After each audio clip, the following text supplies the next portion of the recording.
Solving the disinformation problem won't cure all that ails our democracies or tears at the fabric of our world.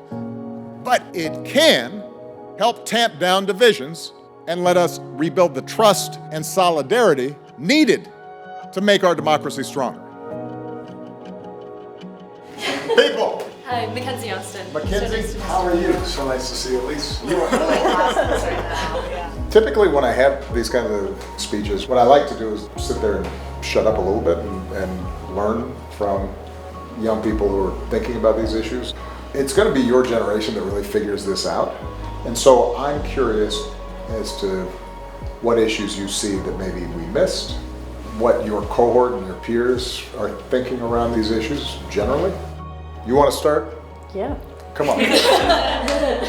People are turning away from, mainstream news when it comes to what they're going to pay attention to, which is really interesting. And I mean, whether we like that or not, it is the reality. I see the biggest issue in the disinformation and misinformation space as the absolute chokehold that big tech CEOs have over the information market. And I think that's exactly what it is. It's a market.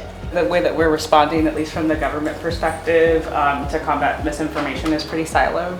And so really thinking about how we can bring cross-sector folks together to be able to talk about shared challenges and shared solutions. We need to find a way to create situations where one side can teach the other how the tech works, why it works the way it does, and the other side can explain what are the risks that come from that. And I think that would really create a communal solution. What we spend a lot of our time thinking about is vulnerabilities, specifically in the Web3 space, and just thinking about how that could play a role in disinformation.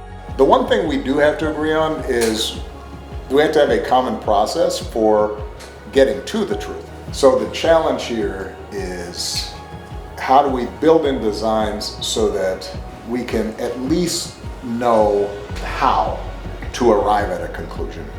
And the marketplace of ideas depends on that.